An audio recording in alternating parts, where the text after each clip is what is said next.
Let's get to you, Fem. What's up? What's going down with basketball in Nigeria? Yes, wheelchair basketball is also basketball, so it's also going on. Yeah. And really, in the same competition, they are the semi-final stage for the women. You know, it's an international event, but unfortunately, the international teams couldn't make it down this year.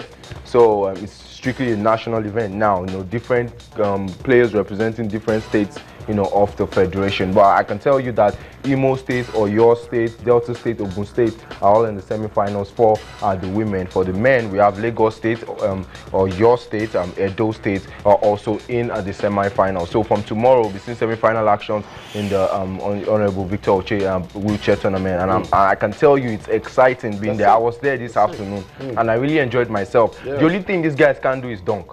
They can do everything else with the ball. You know, I tell you, you see them move with the ball. You know, it's a replica of, you know, doing crossovers. You know, there's someone who passed the ball so sweetly, and the next thing that came to my head was, this is a Steve Nash kind of move. You know, so I must say these guys really have talent. You know, and really it's good that someone is supporting them, and we're seeing, you know, stars come out of this. Someone is playing in France. Now we have our going to Switzerland. We have two professionals from abroad also here, and Lukman Ibrahim, who plays in France as well, another one in Australia, and another guy in Australia too as well, Okpeyemi. So you can tell that these guys are making a whole lot, you know, from this, and it's just they just need more support. And I can guarantee not only just basketball, other sports too. You know, forget the fact that they're on wheels. You meet some para soccer players. And you know the irony of this, Austin. When you look at the Olympic Games, you know, the Paralympics and the able-bodied games, you know, our Paralympians do us so proud. They bring us the bulk of the medals that even the able-bodied guys don't bring. Why did you finish second on the overall medals table in Congo? The special sports guys, the special sports guys made the interest. Right here, Channel Steve will keep supporting special sports and want the National Sports Commission and in fact the federal government to support special sports, because right there impacts can be felt. So the young, let's talk about this one. Lamar Odom, not a good one, but our hearts go out to him. Yeah, this is a tragic story about Lamar Odom. He was found unconscious in a Las Vegas brothel.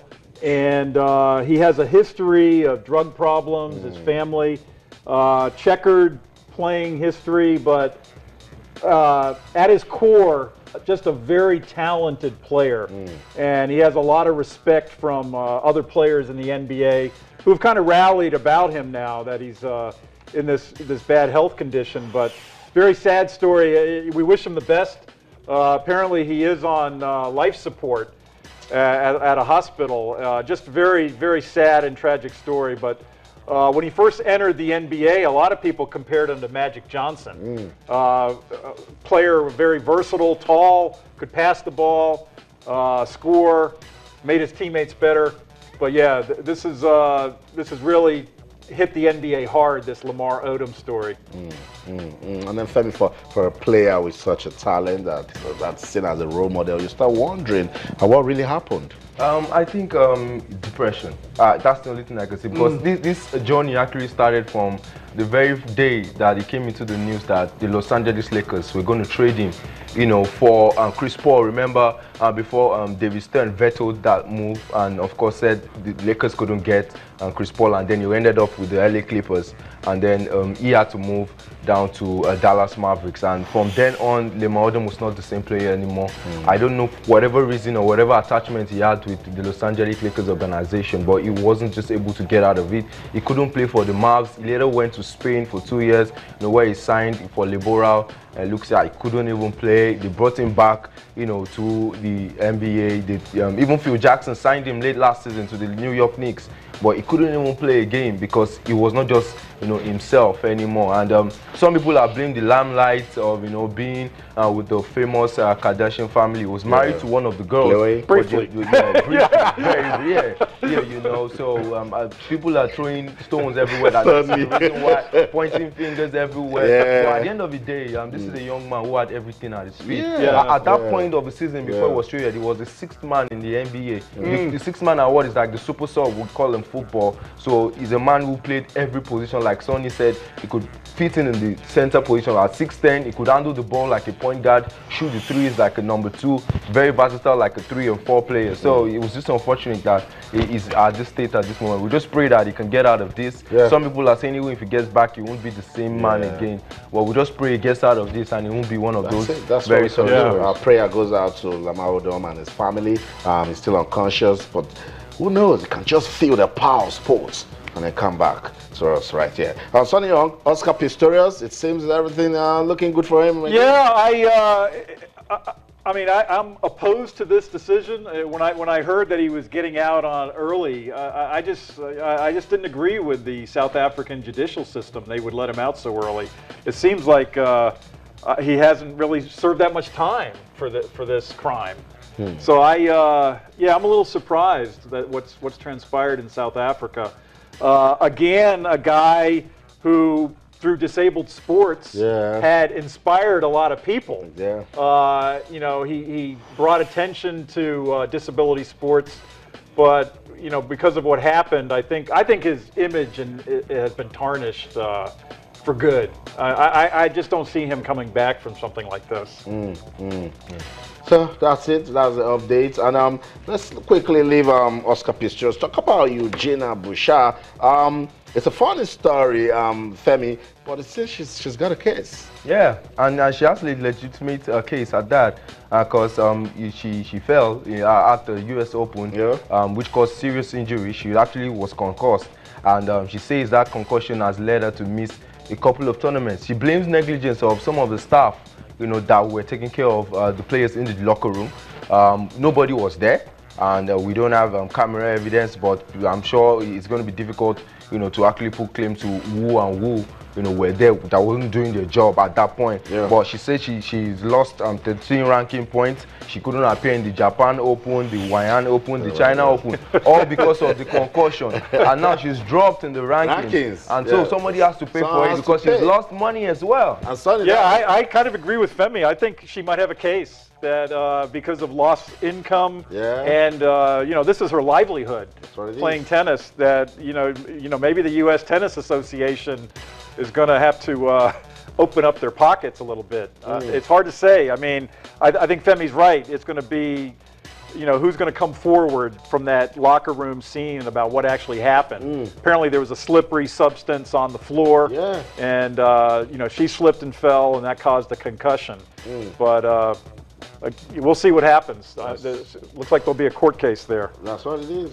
So she's saying that she slipped on a slippery, foreign and dangerous substance on the tile floor of the physiotherapy room. So not good coming from tennis. Let's see, as Sonny said, what the United States Tennis Association will do as regards that one. We'll still stay with tennis, but let's talk about the men and your country's tennis. Sonny, what's going on with your players? Yeah, you know, even during the recent, well, I say recent, the U.S. Open in New York City, they make a big thing now in the American press when an American player makes it to like the round of 16.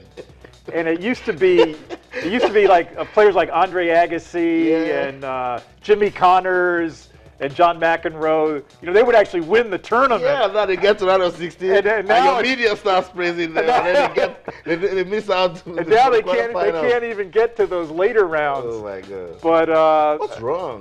John Isner can't push. Blake struggling. I don't know. I mean, even there's this South African Kevin Anderson that's doing better. Who apparently he's considering becoming an American citizen, and if he does, he would probably be the top-ranked American player. Look at that. So I don't know. I'm stopping that move because Kevin Anderson is the only reason why we're talking about tennis in Africa. It's not going to the United States. No, Sonny, that's not going to happen. Stop it right there. And let me rub it in. Let's leave tennis and go to the Rugby World Cup. What a thrashing South Africa gave to your country. Yeah, what was the final score there? I think 63? 63 nothing. Nothing. So yeah, that and I'll tell you, in terms of the press, I didn't see that score in any of the American papers. The next day, they did not put that result in the papers. Oh my God! Oh my God! And then Femi, that confirms it that in Africa we're actually talented people. If we put our resources together, we can conquer the world. Exactly, and that's why South Africa is doing so great. And not only in rugby, in cricket as well. Yeah. We have our strong spot. But let's not rub it in too much. I'm not letting Sonny go with your this. sport is the American football. Next year, I'll remind Sonny Young. We can't play American football with them, but we can beat them in rugby. Oh my goodness. Yeah, we have Oh my God. Let's just see some more messages on Twitter. I don't even think about it. 63 to nothing. What were they doing there? How did they get to that level, Sonny Young? Okay, let's just take it. So Wale Adoroja, thank you so much for sending in your tweets. It says, auspicious moment at Channel Sports with Sonny Young, with a smiling Sonny Young, with Austin alongside Babatunde Koiki. Let's see, we're having so much fun talking sports right here. It says, Roland Ishoho says, nice to see Sonny Young live in Nigeria. He says, he's so Igboish. Boyish. Igboish. So you are from the eastern part of Nigeria. Okay. So maybe, okay, I've given you a thing, the freke now. We look for, maybe we'll call you Kelechi. Or Chukwuemeka. Oh, no, okay, let's see. And then this one is Olajide Taye is saying, Obong Sonny Young. Where I'm from, the Obong is the king. Okay. So he says, Obong Sonny Young, welcome back home. So you're back home, you're not going anywhere. So that's what it is. Joe Ejiofor says, wow, Sonny Young looks princely in that Nigerian attire. Priestly. Princely. I like that. That's it. See right there. So that's it. It's such a delight to have Sonny Young here. Always, it makes it rain. We're the sunny side of sports, and when Sonny Young is there, we're just going to keep having fun all the way. So that's it, Femi Adefeso. Thank you so much for coming around. Always a pleasure. Let me just rub this in before I go. Please do. I just got some information about the program for the rest of the year. The National Division 1 will be coming up later this month. It's going to be from the 27th of November to 6th of December, and the Division 2 Championship will be on from the 15th of November to 22nd. 12 teams in both sides, so you'll be fighting for qualification to Division 1 from Division 2, and from Division 2 to the Premier League. You know, the two teams that got relegated last season from the Premier League, the Police Spartan, of course, in the Atlantic Conference, you know, and the other team in the Savannah Conference as well that was relegated. So two new teams will be joining up with them. And the Continental Championship too is right underway. By the November 6th, we will be seeing that First Bank, Dolphins, the Mark Mentos, Kano Pillars also preparing, you know, to go to the continent. They'll play in the zonal qualifiers. I think it's going to be in Benin Republic, but it's not confirmed yet. But from what I'm getting, they will be hosting that tournament. So we hope all the 4 teams can qualify to the group stage where they say the money is. So let's see how it goes. The Sunday is action-packed for sports. Sunday, this guy loves his basketball. Thank you so much, Femi, for coming around. You know what I'll do? One of these days, Sonny, I'll put a rim out here, bring you and Femi. He's so tall, but I'll beat both of you with the free throws. But I'll beat both of you with the free throws. So that's what it is. Femi Adefeso giving us updates with basketball. Femi will take a break now. Sonny Young will still stay with us. We're at the sunny side of sports. When we come back, the Tigers player Ndidi Madu will sit down here. We'll talk the Tigers and women's basketball in Nigeria. Don't go anywhere to stay.